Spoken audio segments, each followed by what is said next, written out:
Hello, everyone. This is Jacob Popio, the producer of The Apex. In this episode, Jan sits down with Karen Berger. Karen Berger is highly motivated and drawn to leadership. She aspires to help employees reach their ultimate ability within the workforce. She oversees business operations, sales strategies, and global business expansions. She has grown businesses and people. Her business success has been intentional, thoughtful, and thorough. She has accumulated a vast amount of understanding of workplace dynamics, relationships, and career aspirations. She now focuses on the success of others, helping businesses scale from startup to maturity, and people, investing in themselves and their careers. If you want to support us, there are 3 ways to do so. One is to donate to our cause at www.patreon.com/apexpodcast. Second, visit our merch line that is proudly partnered with Envision Clothing Company at envisionclothingcompany.com. The final one is completely free. All we ask is if you learn something from this episode or know someone that needs to hear our message, share it with them. Please subscribe and hope this pushes you toward your apex. Welcome, everybody, to another episode of the Apex Podcast. As always, I am your host, Jan Almasy, and today we have another Indie Collective member with us. I know you guys are probably getting tired of these episodes by now, but you're just going to have to deal with it because I think that all of these people are super, super interesting, and it's my show. So today we are going to be interviewing another cohort member from the spring cohort of 2021.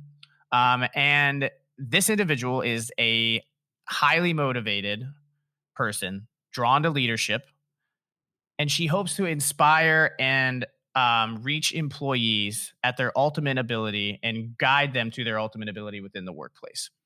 She oversees different business operations, sales strategies, global expansion. She has grown businesses and people and really has focused on being intentional, thoughtful, and thorough throughout her career.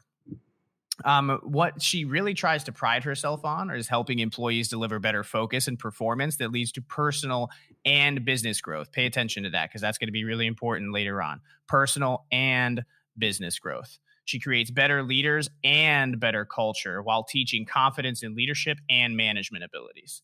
And so with all of that being said, I am super, super excited to be sitting here today with Miss Karen Berger. How's it going? Hi, thank you so much for such a wonderful introduction. And I'm excited to be here. This is, as Jan and I were talking about earlier, this is my first ever podcast. So quite excited to talk about all of the exciting things that we have on the docket today. Well, cool. Let's just start out with like where you're at right now, because I see trees in the background. It looks like you're on like a cool little sun patio type of thing. Where are you hanging out right now? Yes, I'm very lucky to be on vacation in the Poconos. I live in New York City, but we're taking the week off with meeting up with my sisters and just enjoying the fresh outdoor mountain air here. Yeah, that's awesome. And for everybody that's listening, if you've never been to the Poconos, you should totally check it out because it is amazing down there. The Poconos and the Smoky Mountains are like 2 of my favorite areas. Yeah, they're so great. They have everything mountains, water sports, everything that you could possibly want. Beautiful lakes, foliage that's gorgeous. So much to do out here. Yeah. So you said you live in New York City right now? Mm-hmm. Is that where you were kind of born and raised, or is that where you moved to a little bit later in life? No, I've kind of bounced around quite a bit throughout my life, actually. My parents immigrated to the United States, and then I was born in Philadelphia, and we lived there for the first 10 years. We spent 5 years in Columbus, Ohio. I graduated from high school in Ithaca, New York, so spent some time upstate. And then after college, ended up back in Philadelphia. Then career opportunities took me to New York, Chicago, and then Singapore. And then I ended up back in New York. Singapore. Okay, we can't just gloss over that one. Okay, so 2 questions out of that. One, what country did your parents immigrate from? Israel. Israel? Mm-hmm. That's awesome. My mom immigrated from Slovakia. Very cool. And then Singapore. Let's talk about that a little bit. How did you land in Singapore? Well, it's kind of funny, and it's interesting also to talk about career growth and development. I feel like a lot of my career has kind of landed by being at the right place at the right time, and also just sort of a happy accident. So I was living in Chicago and was very happy living in the US. I didn't set out to have a goal of living in Asia, but I actually met my husband through work, and he was living in Sydney, Australia. And we started dating long distance, Sydney to Chicago. So we had a lot of fun weekend meetups in LA, Hawaii, sort of all of the places that you can go between there. And then we told the company, obviously, we told HR that we were dating, and we said, that we would like to eventually end up in the same place. And if we could both stay with the company, that would be ideal. And we actually did the exact same job. And they said, we need 2 of you in Singapore. So I'd never been to Asia, and I moved to Singapore. That's awesome. Yeah. What a like a if you had any pieces of advice for people that were dating long distance early on, what would something be? I think you have to be very clear about your intentions and where you are, because especially since we worked at the same company, and we're both, my husband and I both very career minded, very career oriented, and we didn't want to do anything that would obviously interfere with our career. And we were also, I was 30, he was 35 when we started dating, and we kind of were very clear about what we wanted, and I said, I'm not going to put my career at risk. I'm not going to do a long distance if it's not something that's serious. And he felt the same way. But we kind of, you almost have to accelerate sometimes the conversations that you might have in a relationship a little bit further down, because, you don't want to waste time, and you have to put in a lot of effort to make long distance work. You have to put aside the time to be able to go and to visit and to really keep your relationship going. So I think early communication is crucially important. I think that's super important. I mean, even outside of long distance, just clarity for sure. But then like the long distance piece, like you talked about accelerating the conversation. I think that, especially at 30 and 35, it's like you reach a point of maturity where it's just, this is what I'm looking for. This is what I want. I've reached a point, where even, I have not been in a long distance relationship, but my entire goal is just to wear my heart on my sleeve, no matter what I do, whether it's relationships, friendships, or anything. Like I love accelerating the conversation to deep rooted. I mean, you've experienced this, just from being with me in the cohort and everything like that. We had class, and then I'm like, hey, who wants to hang out on a Saturday? I want to hear more people's stories. Yeah. That's just, it's weird how people sometimes shy away from accelerating the conversation. Do you think that there's like an anxiety to that, or they're afraid that the other person won't reciprocate, or why do you think that people may not be willing to have those types of conversations early on? Oh, absolutely. I think people are fearful, especially if you like someone. I mean, look, we can go through all the, there was the 3-day rule, right? You would go on a date, but then you wouldn't call or text or do anything until 3 days. And then if they text you, you had to wait a certain amount of time because you didn't want to be too eager. And then it's like going out on the second date takes a month, by the time they're answering you, you're answering them. And I think people are just a little nervous about the rejection. And, to put yourself out there can be a scary thing. But I think when you do put yourself out there, there's no confusion. Right. And, and whether it's someone who's like, okay, I want to be open like this, or the other person who's like, that's not for me. I'm not like that. But then you kind of can know from the beginning. But I think people are really scared. I mean, it's intimidating to say to another person, this is me and this is what I want. It's not very easy to do that. And I think people, shy away from that. I wonder, this is kind of not a weird transition. I didn't expect this conversation to kick off in the beginning, but it's actually really interesting. It's going to open us up into what it's like to lead authentically and, and really be your true self. Because what I think I'm kind of gathering out of just this little snippet of our conversation is kind of the whole startup mentality of like fail fast, learn fast, move forward. And so it's like, why would you want to spend 3 months pursuing something that's not going to work out if you can find out it's not going to work out in 2 weeks, or you're not on the same page, or there's, other things. But the only way that you're going to find out whether or not you have that probability is by being authentic, because the worst thing you can do is mold yourself to the other person, and then 6 months down the line realize that you're suppressing your authenticity, which makes you bitter. Then you start changing, they pick up on the changes, and then there's a whole bunch of issues. And that's true whether it's with a client, it's with a relationship, it's with a friendship. Like, if you are not being your authentic self when you're talking to people from the very get-go, people aren't, people detect those micro switches. So as we're kind of transitioning into now kind of the workplace and stuff, let's spend a little bit of time talking about what your thoughts are on authenticity and leadership. And then we can kind of dive into your path that led you to entrepreneurship. Yeah, I think the authenticity piece is so important, but it's also, I think, really difficult, especially when you're starting out in your career and you're trying to prove yourself and you're gaining experience. It's a lot easier if you've had 20 years experience, to be like, well, this is me and that's it, because you have the experience to back you up.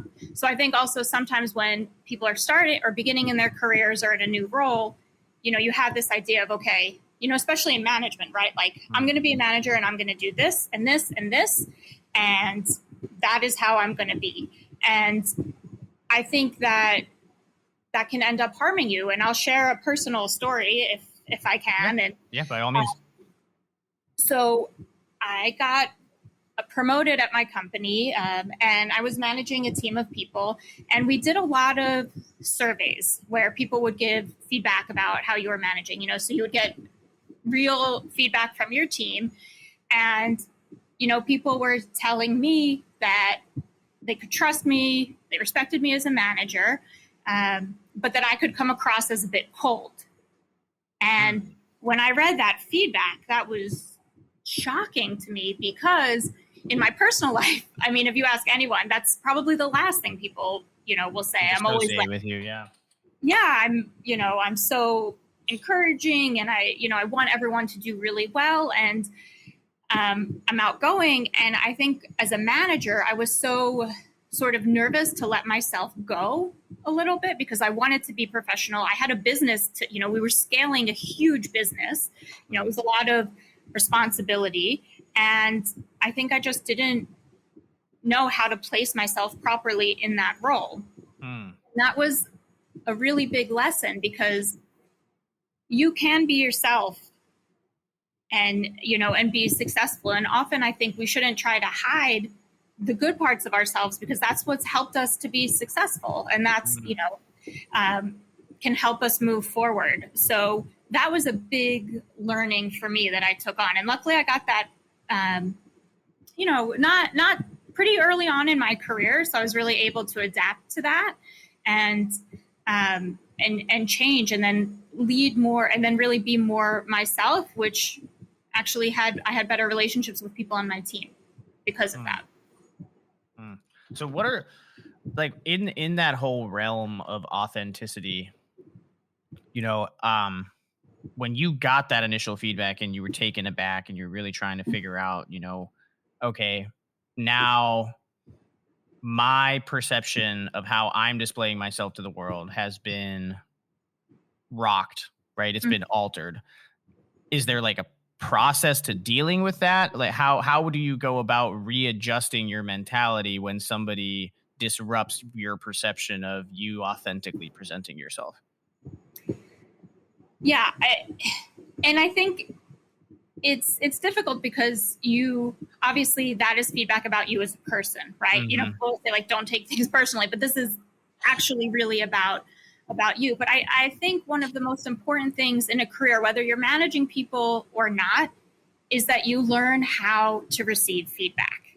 I think that is really important, and how you take it on, and and how you process it, and if you actually work to make a difference. So when I would get feedback from my team, I would sit down with people, and I would say, okay, this is some of the feedback I've gotten.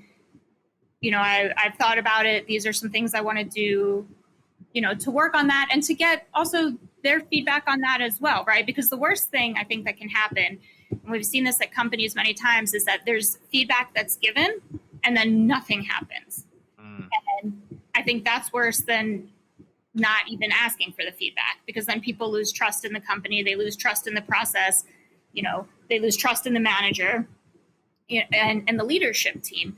So I think it's important to get the feedback, to process it, to think about, okay, how is this affecting, to go back, to speak to your team about how you're going to improve. But also, I think what's very important too, or to have your own network, right, of peers or trusted mentors that you can go to and talk about, okay, I got this feedback, what are your thoughts? And just be able, if you have trusted people, to talk the process through as well. I think that helps a lot. But you have to be able to take the feedback, the good and the bad. Yeah.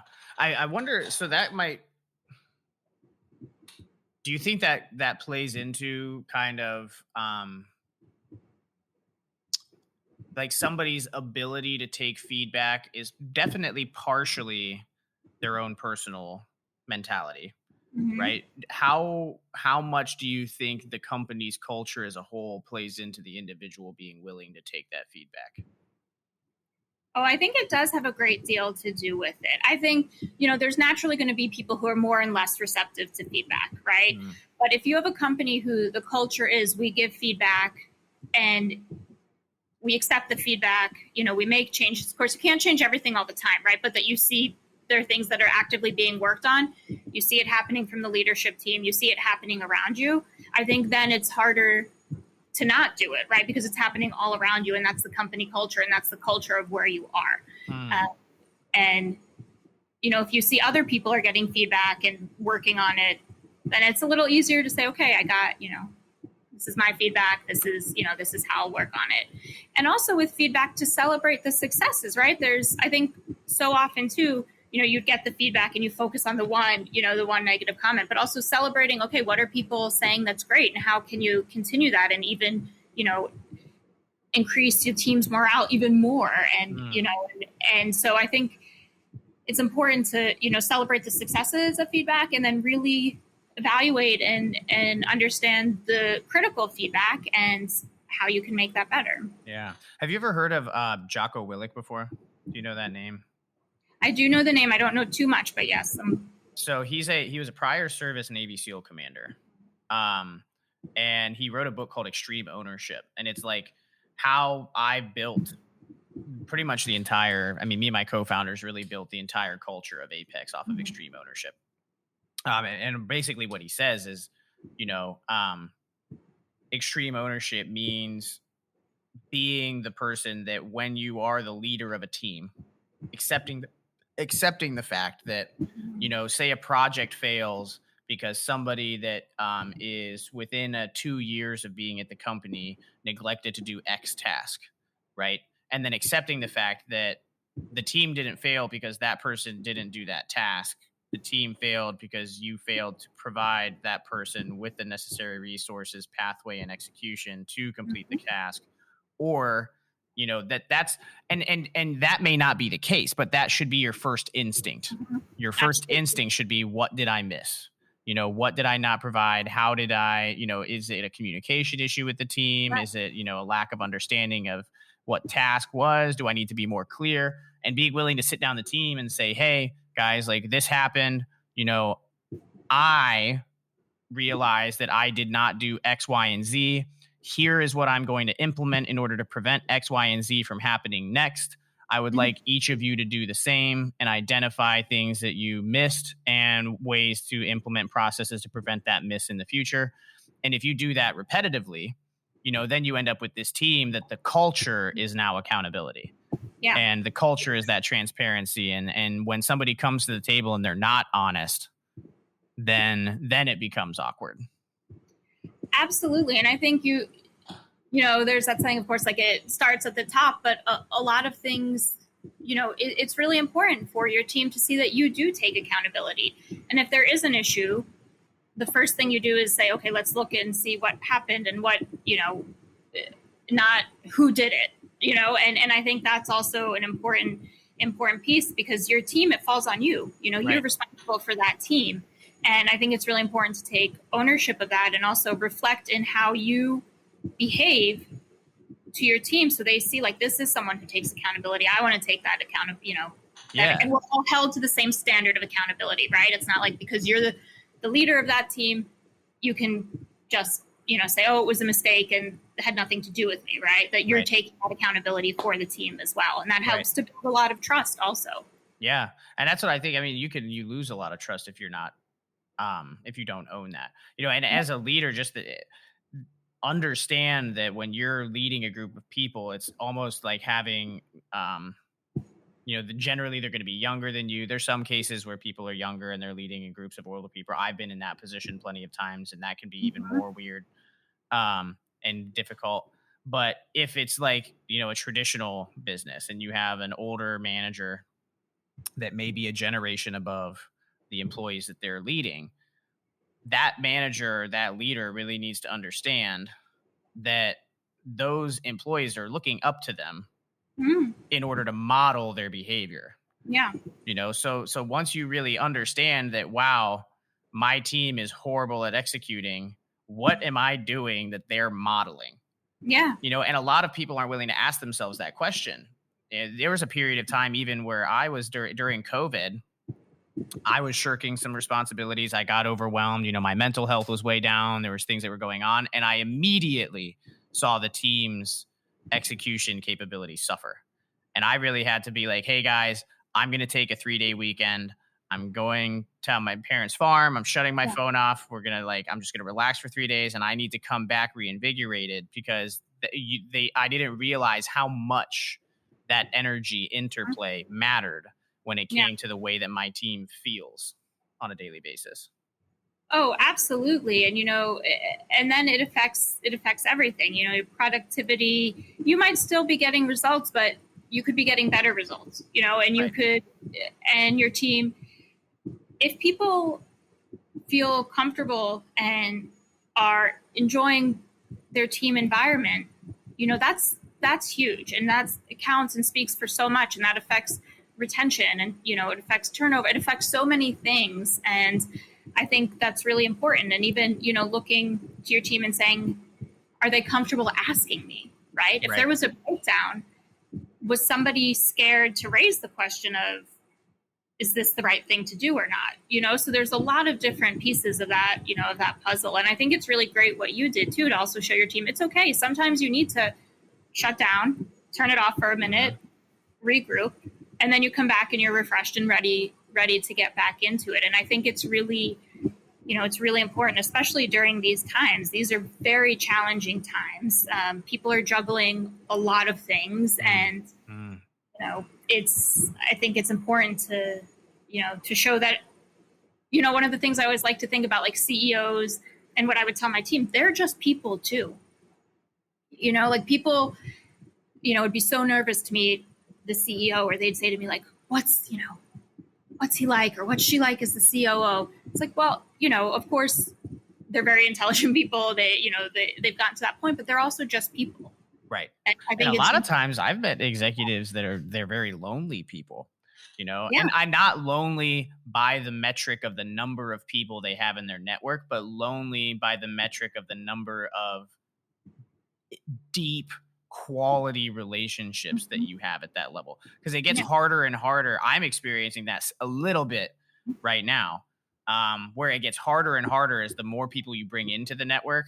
I realized one thing that I really realized about myself over COVID, just for my sanity, was that I almost had to put people into like buckets. Whereas like, these are acquaintances, these are friends, these are best friends, these are family. Because I'm the kind of person that's super empathetic. And so I'll connect with people and immediately give them all of my energy or attention if they need it. But I can't do that because my acquaintance pool is now getting so large that it would be mentally impossible to keep track of that many friends. Yeah. And so I've always kind of chuckled when people are like, well, I got, 100 friends, which I'm like, I've got like 10, I can count them on my fingers and toes tops. But that's a different level of relationship that you can get to. And it's cool inside of the workplace.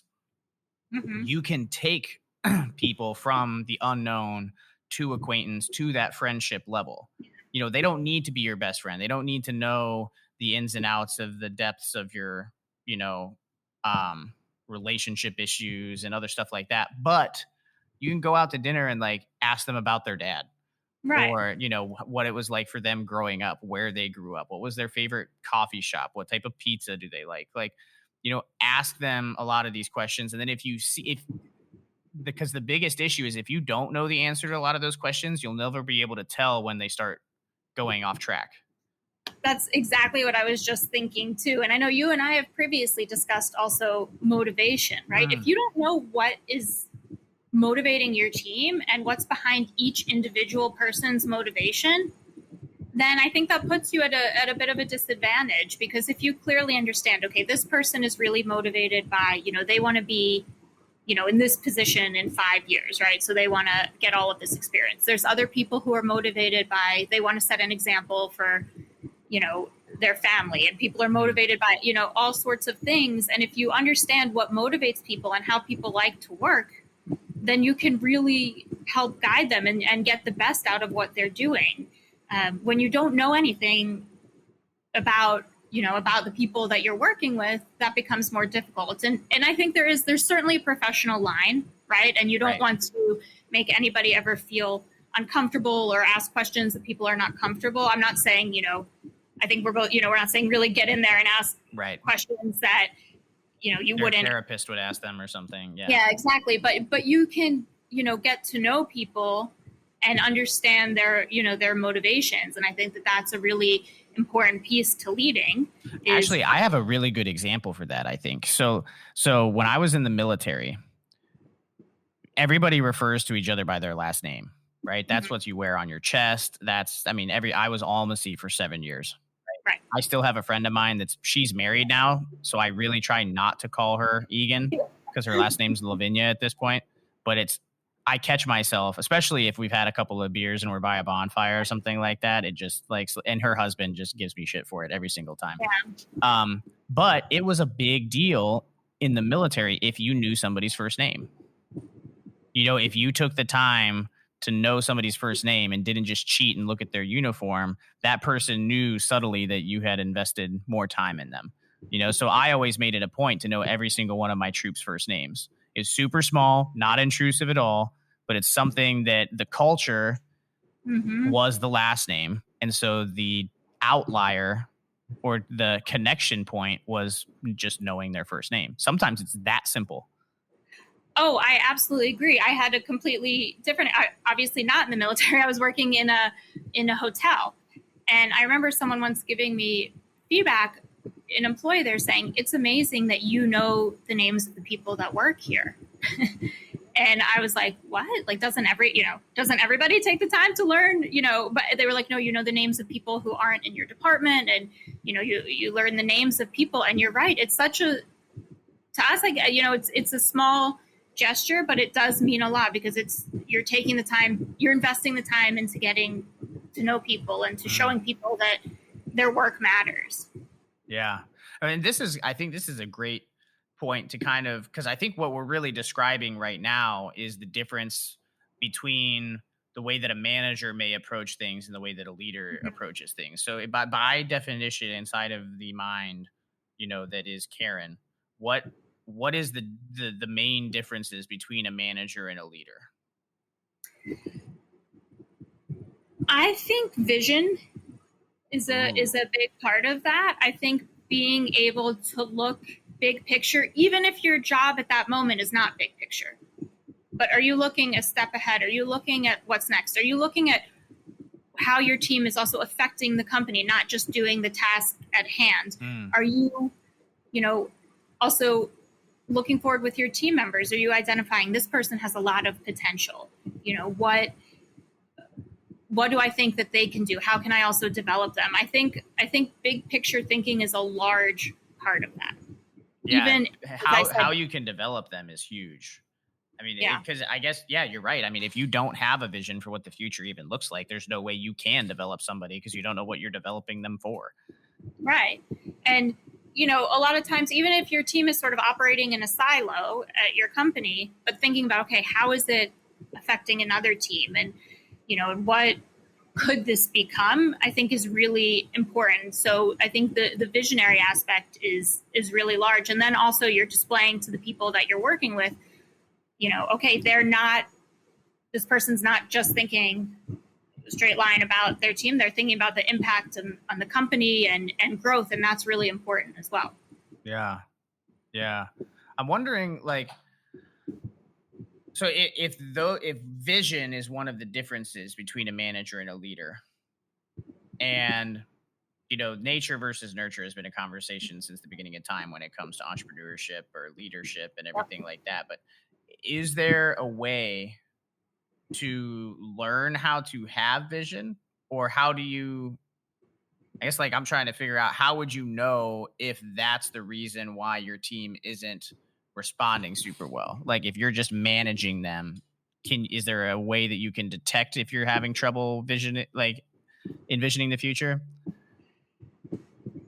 I think it's difficult. Yeah. Because I think also another aspect of being a good leader is being very self-aware. And that's not always so easy to be, right? And I think especially, if you're working with your team, you're getting good results, and also you don't want to be the person that's thinking so far that you're not thinking enough about what your team is doing as well. And it's a delicate balance. What I really recommend to people, and I know what's helped me a lot, is, having a mentor or a sounding board or someone that you trust, that has your best interest in mind. That's really important. They don't need to be at your company. Sometimes it's preferable that they're not, right? You have an exterior person that you can talk to and that will give you honest feedback. Maybe someone who's also been either in your industry or in a leadership position that's really had a lot of experience. And I think that helps, because as you're talking through what you need to talk through, they might be finding things along the way. And I think that's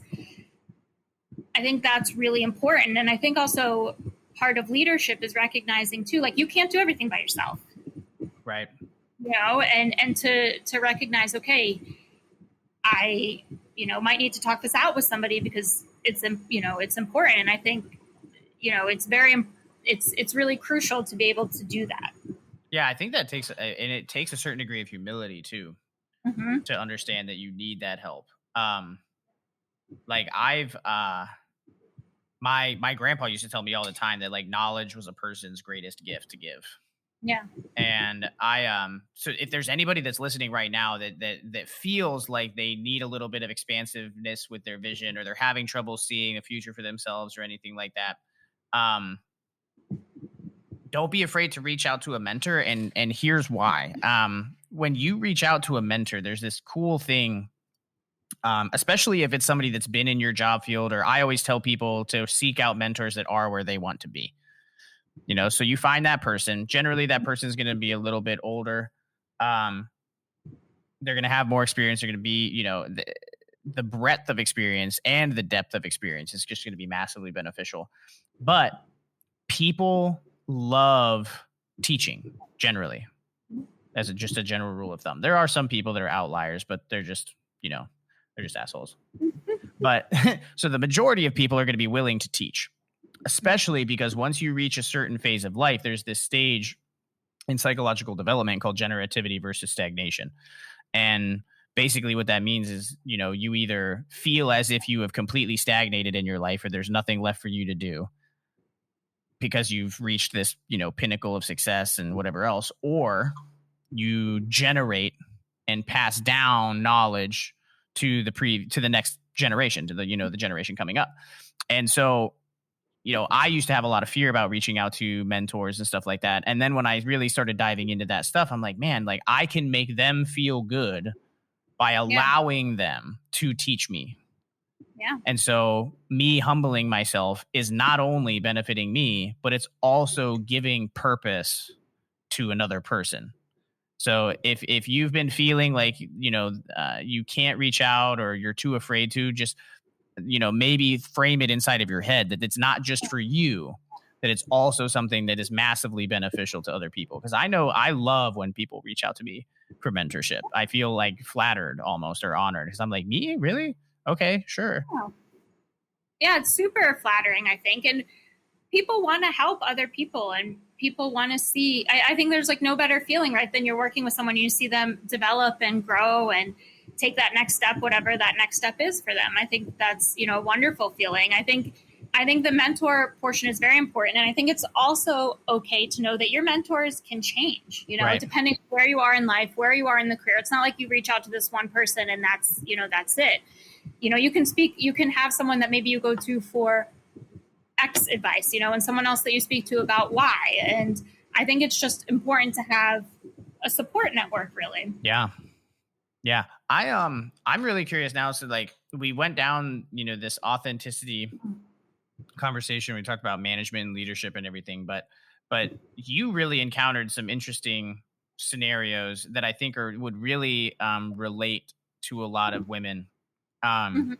When it comes to the path that you kind of had to take in and out of corporate America and then into entrepreneurship. And I want to make sure that we hit that because I feel like there's just by nature of me being a nurse, and when I started the podcast, a large portion of my audience is female. And I would love to get your perspective on your path towards, becoming independent. Yeah, absolutely. It was not my dream to be an entrepreneur. I'll say that. I'll say that. I was very happy in my corporate career, and I thought, I would always be, I was successful in that career. I thought that it would always be something that I would continue with. And then I did take a break from the corporate world. I have 2 young kids. They're 4 and 6. And I'd been with my company, I'd had quite a bit of experience. I'd been with that particular group of companies for 10 years. I'd had, phenomenal career there. And I wanted to really focus on what I wanted to do. And just importantly, is the company that I wanted to do that with. Right. And luckily I was at a place, I was established, I was able to take the time off, to do so. And then I found re-entering into the corporate world was much more difficult than I had anticipated. And I think there were a number of reasons for that, but I certainly had some experiences that, were a little unpleasant. I'll share one. For example, I had been interviewing with a company and I had gotten through, I think, 6 interviews, done the take-home assignment, and then I had 2 final calls with this company. And the first call I had, it was somebody who I'd previously spoken with, and we were just chatting, and I said, so what do you think about my experience? Are there any red flags? Is there anything that I need to work on? And he said, your experience is perfect. Essentially, everything looks, everything is great. So we have this great call. Then the next call I get on, I open my Zoom call, and the first thing the person says to me, even though on my resume it says that I've been doing independent consulting and volunteering, was, really, what have you been doing the past 2 years? And I almost felt like it was goading me to, I have 2 kids. I've been consulting for hedge funds, on investment opportunities in the online travel space. I've been doing this volunteering, and it was really pressing me like, so what have you been doing? And I thought, like, what? This is so aggressive. What? And it was the first few questions, and I did not get a great feeling from that. And then the next day I got a rejection saying that I didn't have the appropriate experience when I had a call prior to that last one saying your experience is fantastic. And I don't like to assume anything, but that just to me seemed, there's still a bias out there about people who take time off, for caregiving or whatever they're doing. Right, and I found it a bit more difficult to get into the workplace.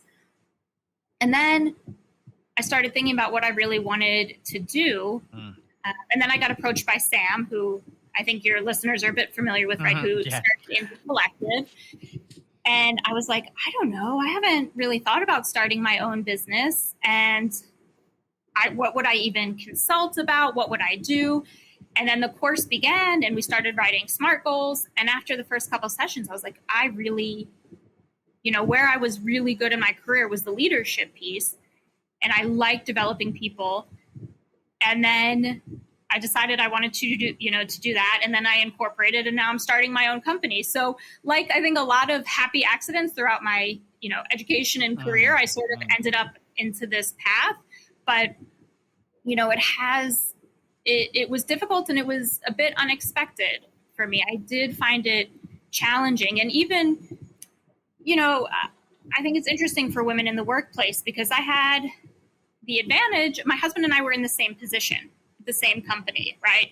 And when I got pregnant, clearly he was also going to have a child, right? Right. And two people on the leadership team to me said, "Oh, once you have the baby, you're not going to want to do this job anymore." No one said that to him.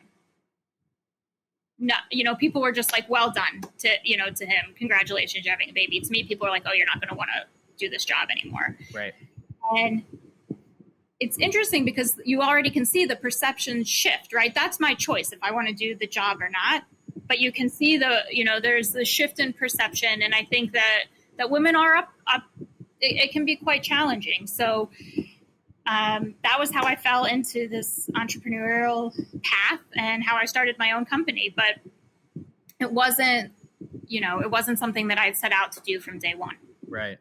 Dude, I'm just curious, like the people that were telling you that you're not going to want to do this job, were they male, female? And if they were female, did they have kids of their own?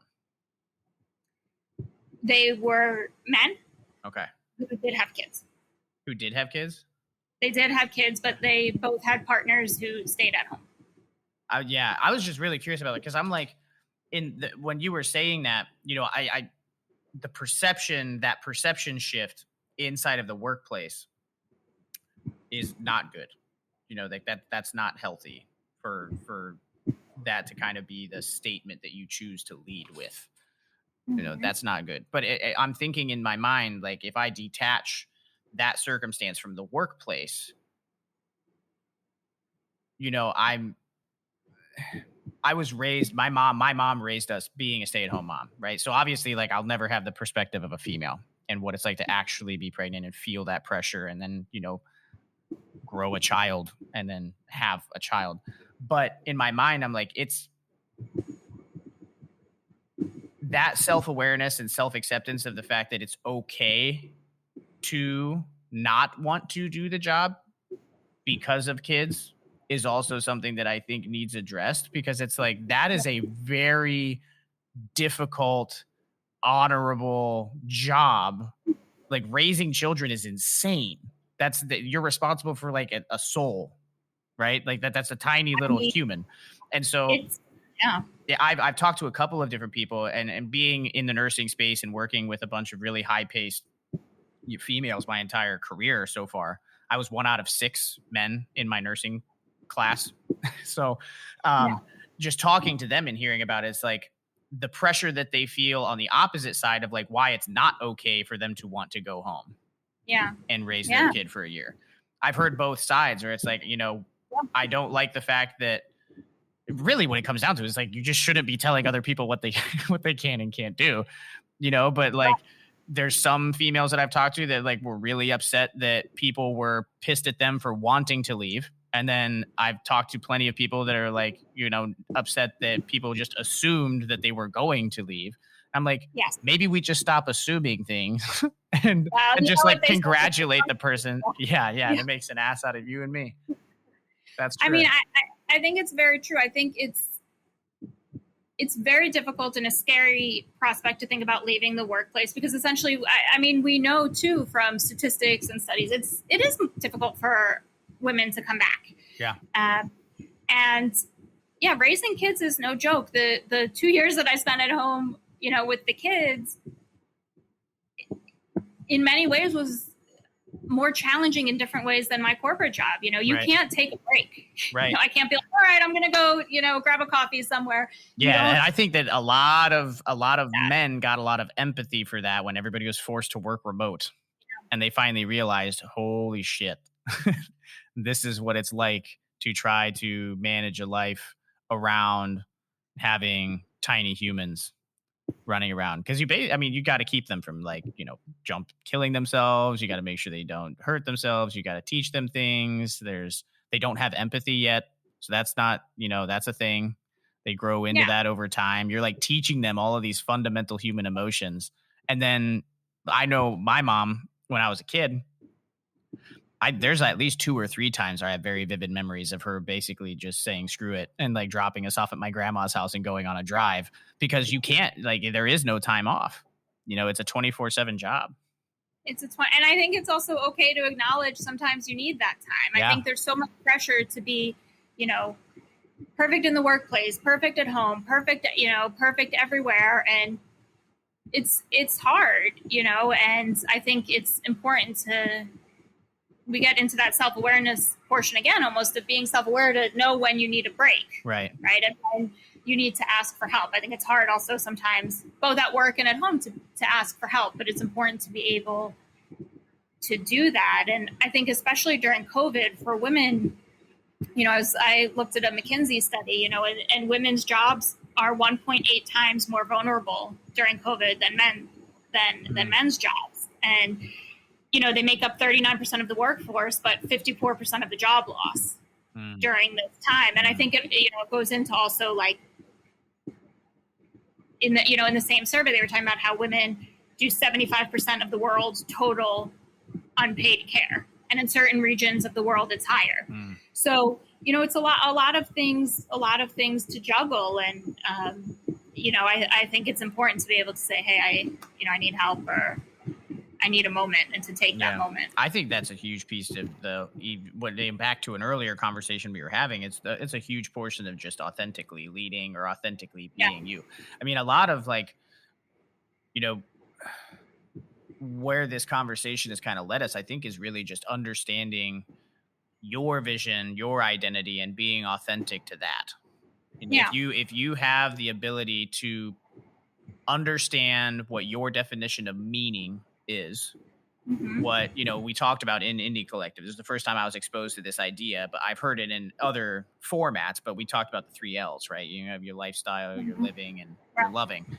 And if you don't spend time in a self-awareness space, authentically identifying what each of those 3 things means for you, then it becomes really difficult to deal with all of the exogenous inputs coming in. Other people's opinions start to sway you, and it's like the whole if you stand for nothing, you'll fall for anything type of mentality. Yeah. And I really struggled also. It was my career was such a big part of, as with people, it's a big part of who you are. I studied in school, I worked, I got promoted at my jobs, I worked really hard, and to step back was rather shocking. And it's part of your identity, right? But I wouldn't change it, because I'm happy I got the chance to spend that time with my kids.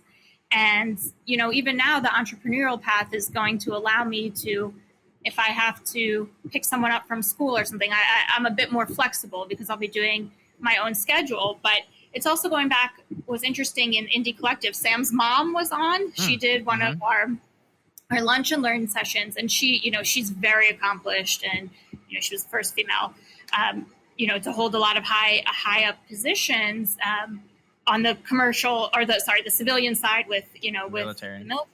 And she was talking about the 3 L's, essentially, that she thinks she had it all, but you can't have it all at the same time.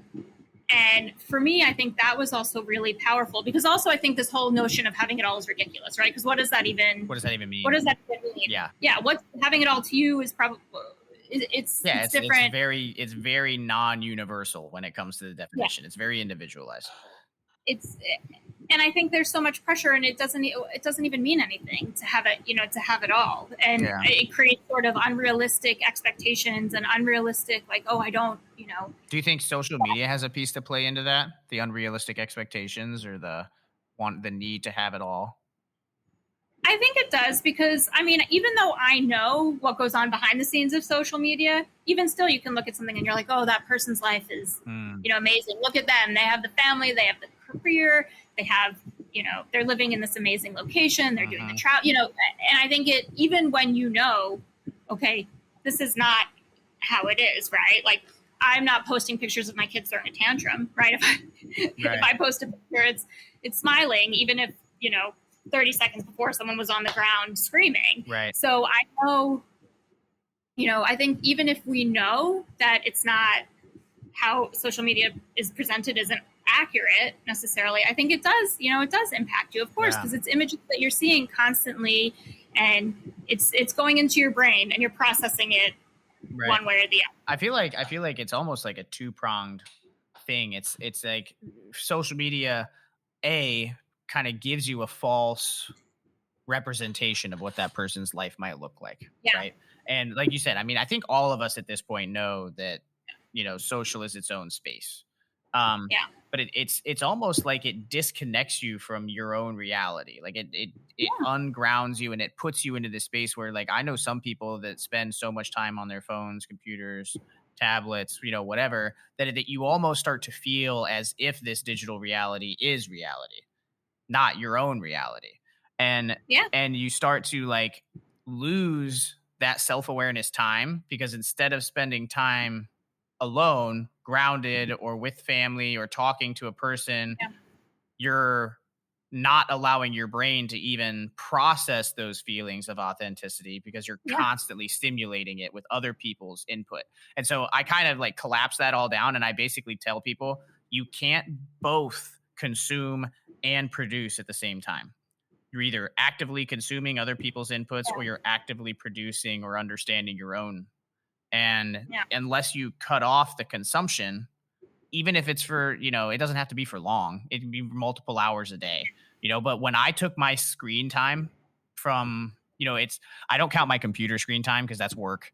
But my phone screen time, when I took that down from an average of 7 hours a day to 1.5, my mental health difference is wild. I focus on putting it on do not disturb while I'm at the gym. I use different apps to block notifications at night. Like, there's specific things that I do. And that came from the process of me learning about my ADHD and like how to really manage it without meds. And, because I went my entire life without knowing I had it until I was 24, got diagnosed, was on meds for 1.5 years, hated it, because I feel like I lost all of my creativity. And I also hated feeling like I had to wake up, and before I could even function for the day, I'd have to take an Adderall. So when I learned that piece, I really realized that a lot of my anxiety, flight of thoughts, any of the issues I was having with self-doubt was literally because I wasn't giving myself enough time to be creative. I was spending too much time consuming other people's creative content, coming up with ideas for things that I could do instead of just producing the ideas that I had. Yeah, I think that's very, it's an important thing, because social media can also be amazing, right? Yeah. You can use it and in a really positive way, but I think there's so many aspects that, your brain, you're just thinking of things. You can look at something and go, oh, this person look at their friends are doing this for this person. Why aren't my friends, or this person's partner is doing this for them. And even if it's positive things that you're looking at, it can impact you negatively. And I think it's really important what you said about that you notice such an increase, a positive increase with your productivity, and that your mental health was improving when you took that time away. Yeah. And I think it's important, especially during COVID, right? There wasn't that much to do besides also spend a lot of time on your phone, right? Because we weren't going outside, you weren't doing a lot of the other things that you might have been doing previously. And so I think it's important to just also, to take stock of how much time you're spending on social media, and also how it affects you. Right. Yeah, no, I agree. So I kind of want to take this and wrap things up, with an exploration of this question that you have listed inside of the emails that we sent. Because for those of you that are listening, I'm just going to give a little bit of a piece of advice that if you're a podcaster or you're anybody that loves interviewing or anything, one thing that I always do with my guests, send them a question, asking them to send me questions, and I always say, ask me a question that will trigger a story. And I found that it provides phenomenal feedback, and then it prevents me from trying to find things that they're interested in talking about and actually allow them to talk about things they're interested in.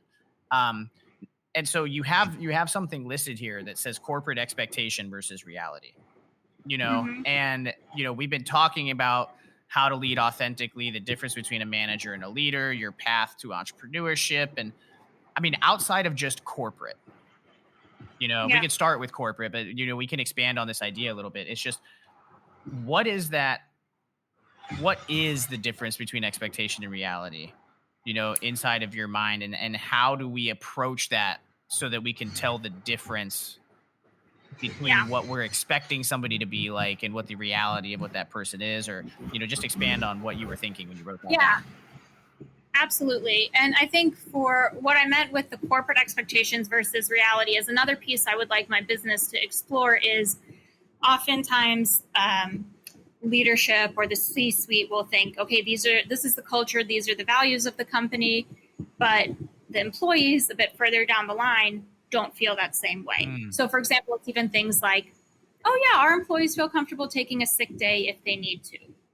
And the employees are like, I actually don't feel comfortable calling in sick, or something like that. So I think bridging that gap is really important for companies to do, because you really want, if you say something, you actually want it to happen, and you want the employees to feel like that will happen, right? If you say we're an open, accepting culture, and then you're not an open, accepting culture, and the reality then is not meeting the expectation. Right. So that was what I meant a bit about within the corporate world and working, with companies, because if you can close that gap and work with employees and they're actually really experiencing the expectation, I think that has a very positive effect on turnover, will increase revenue, productivity, all of those things. So that's what I meant in the corporate sense. In the corporate sense. So now that just gave me an idea, and I think that I this is what I originally wanted to ask, but I feel like your conversation just kind of helped me narrow it down. If you were talking to somebody that was having trouble because of where they expected themselves to be versus the reality of where they are, how would you approach that person and help them maybe kind of grapple with that? Well, I think that's an important issue. Oftentimes a lot of people can say, I expected myself to be here or to do this, and I'm not. And I think there's many, many reasons, why that might be. And I think it's really talking with the person, talking about what the expectation was, how they were thinking of getting there, where they are now. Are they doing the work? Is it even a realistic expectation, right? Like, does it make sense for sort of their career or anything really? Like, is your expectation is it a realistic expectation? Can you meet that expectation? And if you can and you aren't, then it's sort of drilling into, okay, why not? Like, what steps can you take? What can you change? What can you look into to actually meeting that expectation? So I think it's, the most important things are realizing, is it realistic? Right. And, being pretty honest with yourself. And that's, again, going back to what we talked about, the self-awareness and being able to accept feedback, to know, okay, is it realistic? Can I meet this goal? And if so, if I'm not, let's see how I can do that. What can I work on? What can I change? Or if I'm on the right, for example, if it's a work goal and you're on the right path, but it's just the company isn't giving you that, do you look maybe to going to a different company? Right. Or, are there things you could work on in your own development that would get you closer to that? So I think it's sort of drilling into finding exactly what the expectation is, and also, why do you want it? That's also an important aspect. Yeah. Why do you think that's where you should be? Yeah. I think, well, just expand on that piece a little bit. I mean, why do you think that that's kind of Simon Sinek's idea, right? It's like starting with your why. Why do you want to be there? What's your reasoning for wanting to be where you're at? And then I would also add on, like, why are you unhappy with where you are? Yeah. I'm a firm believer that there's ways to make the best out of any situation that you're in.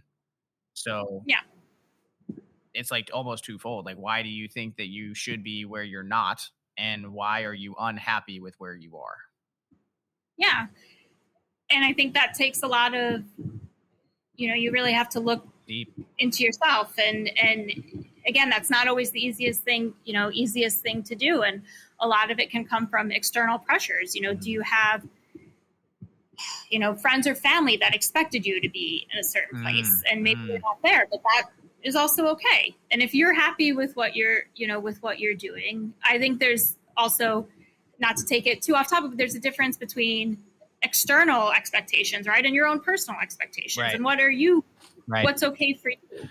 And, because external pressures are very, it's, as we all know, it's really difficult, and you want to give in to them, right? And so I think it's not necessarily, I think you have to do some work to sort of figure out, exactly what you're saying too. Why aren't you happy with this? Right. And if it's a legitimate reason, okay, let's work to do something else, or to figure it out and see why you're not, there. But I think it's also realizing, are you okay with what it is, even if it's not where you thought it was? Because a different place could be, could be wonderful as well. Yeah, it can be really taxing on your mental health if you base most of your happiness on external guideposts. Yes. when you base, like a personal example from my life is, I'm 26, the oldest. My dad is like 65. He had me late in life, right? He was like 40. And so I guess 39 if you do the math right. I did that because somebody's gonna email me and be like, the math is wrong. So yeah, screw you guys. I caught it before you did.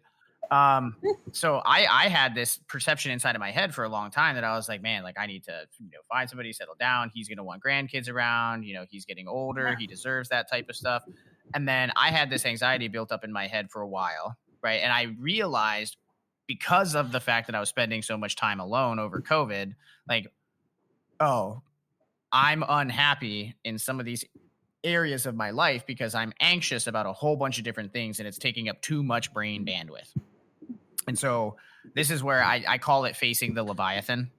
And the Leviathan is just like this creature that exists out in the chaos, right? That you don't want to have to fight and you don't want to have to deal with, because, you just leave it out there and it might mess with you every now and then. But as long as you don't look at it, it doesn't actually exist. My challenge to people is like, stare at it, know that it exists, and then go kill the damn thing.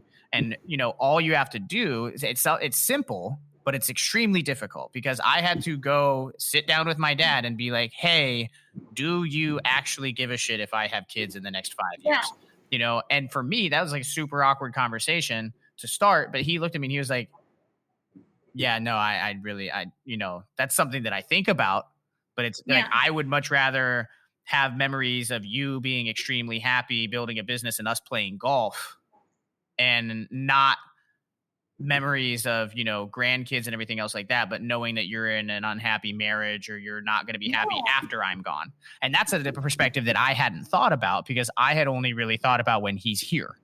Right. And he's thinking about my life beyond when he's going to be on the planet, which is a perspective I don't have, and I never would have had if I hadn't had that conversation. Yeah. And so that's one of those things where I just, if there's a Leviathan in your life right now, and you can it's fixable by having a conversation with somebody, go have the conversation with the person. I would also add to that, have that conversation with yourself, because I would say that mine was, I have a really hard time, the fact that I stepped off that corporate path, and all my friends are working professionals, and, my sisters have kids and they're working professionals. And, to even say to myself, it's okay that I took this time off to be with the kids. I had a hard time, it was very difficult, because also you go out and you meet people, and the first thing someone says to you is, what do you do?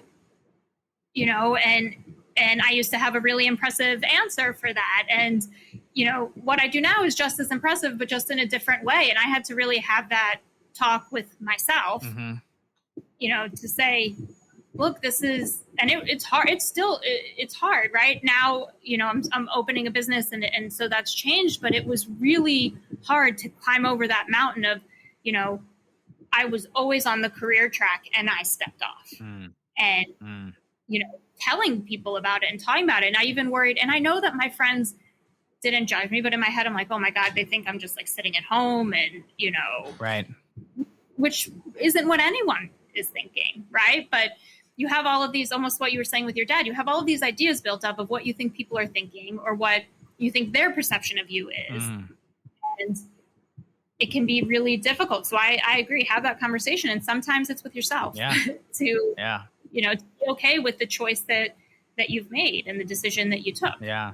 And I think to take us out, the one thing that really just hit me right as you were saying that is, if you want others to be their authentic selves with you, you have to be your authentic self with them. Yeah. We, as people, we can, you know, feel people's vibes, quote unquote. You know, you understand somebody's energy when you're around them. Yeah. There's scientific evidence that we can detect energy fields up to like 5 feet around humans. Whether or not we have the receptors to detect that is something else, but there are energy fields that are emitted from the human body.